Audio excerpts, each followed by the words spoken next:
हरितालिका तीज व्रत का महत्व बहुत ही पवित्र और अद्भुत है। यह व्रत सुहागिन स्त्रियां अपने पति की लंबी उम्र और अखंड सौभाग्य के लिए करती हैं। वहीं अविवाहित कन्याएं अच्छे पति की प्राप्ति हेतु यह व्रत रखती हैं। पुराणों के अनुसार हिमवान पर्वतराज की पुत्री पार्वती जी ने भगवान शिव को पति रूप में पाने के लिए कठोर तपस्या की थी, जिस हम हरितालिका तीज व्रत के रूप में मनाते हैं। दोस्तों, आज हम सुनेंगे हरतालिका तीज की व्रत कथा।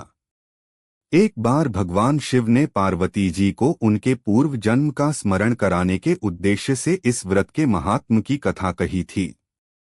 श्री भोले शंकर जी बोले कि हे गौरी पर्वतराज, हिमालय पर स्थित गंगा के तट पर तुमने अपनी बाल्यावस्था में 12 वर्षों तक अधोमुखी होकर घोर तप किया था। इतनी अवधि तुमने अन्न ना खाकर पेड़ों के सूखे पत्ते चबाकर व्यतीत किए। माघ की विकराल शीतलता में तुमने निरंतर जल में प्रवेश करके तप किया और वैशाख की जला देने वाली गर्मी में तुमने पंचाग्नि से शरीर को तपाया। श्रावण की मूसलाधार वर्षा में खुले आसमान के नीचे बिना अन्न जल ग्रहण किए समय व्यतीत किया। तुम्हारे पिता तुम्हारी कष्ट साथ तपस्या को देखकर बड़े दुखी होते थे। उन्हें बड़ा क्लेश होता था। तब एक दिन तुम्हारे तपस्या तथा पिता के कलेश को देखकर नारद जी तुम्हारे घर पधारे। तुम्हारे पिता ने हृदय से अतिथि सत्कार करके उनके आने का कारण पूछा। नारद जी ने कहा कि हे गिरिराज, मैं भगवान विष्णु के भेजने पर यहाँ उपस्थित हुआ हूँ। आपकी कन्या ने बड़ा कठोर तप किया है। इससे प्रसन्न होकर वे आपकी सुपुत्री से विवाह करना चाहते हैं। इस संदर्भ में आपकी राय जानना चाहता हूँ। नारद जी की बात सुनकर गिरिराज गदगद हो उठे। उनके तो जैसे सारे क्लेश ही दूर हो गए।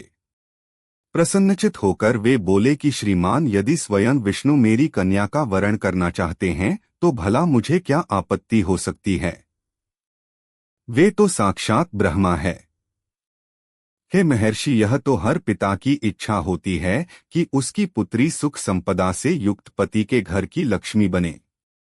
पिता की सार्थकता इसी में है कि पति के घर जाकर उसकी पुत्री पिता के घर से अधिक सुखी रहे। तुम्हारे पिता की स्वीकृति पाकर नारद जी विष्णु के पास गए और उनसे तुम्हारे ब्याह के निश्चित होने का समाचार सुनाया। मगर इस विवाह संबंध की बात जब तुम्हारे कान में पड़ी तो तुम्हारे दुख का ठिकाना न रहा। तुम्हारी एक सखी ने तुम्हारी इस मानसिक दशा को समझ लिया और उसने तुमसे उस विचित्रता का कारण जानना चाहा। तब तुमने बताया, मैंने सच्चे हृदय से भगवान शिव शंकर का वरण किया है, किंतु मेरे पिता ने मेरा विवाह विष्णु जी से निश्चित कर दिया। मैं विचित्र धर्म संकट में हूँ। अब मैं क्या करूं?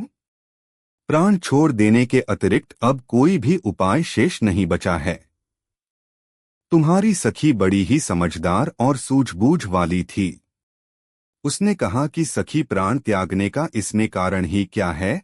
संकट के मौके पर धैर्य से काम लेना चाहिए। नारी के जीवन की सार्थकता इसी में है कि पति रूप में हृदय जिसे एक बार स्वीकार कर लिया वह जीवन पर्यंत उसी से निर्वाह करें। सच्ची आस्था और एक निष्ठा के समक्ष तो ईश्वर को भी समर्पण करना पड़ता है।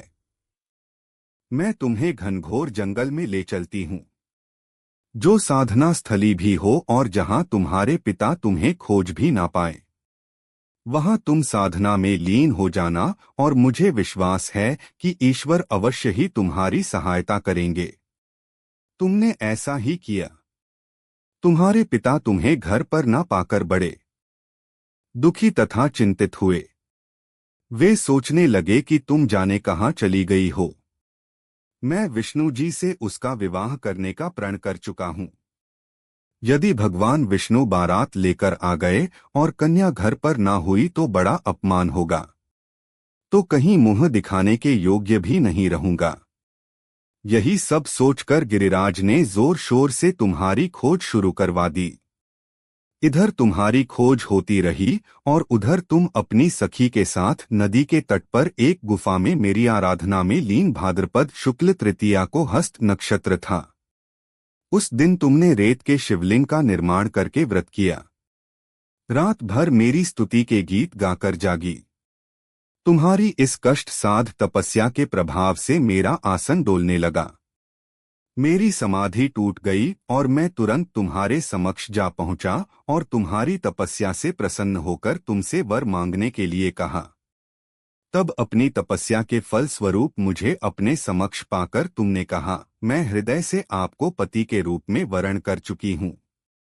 यदि आप सचमुच मेरी तपस्या से प्रसन्न होकर आप यहाँ पधारे हैं तो मुझे अपनी अर्धांगिनी के रूप में स्वीकार कर लीजिए।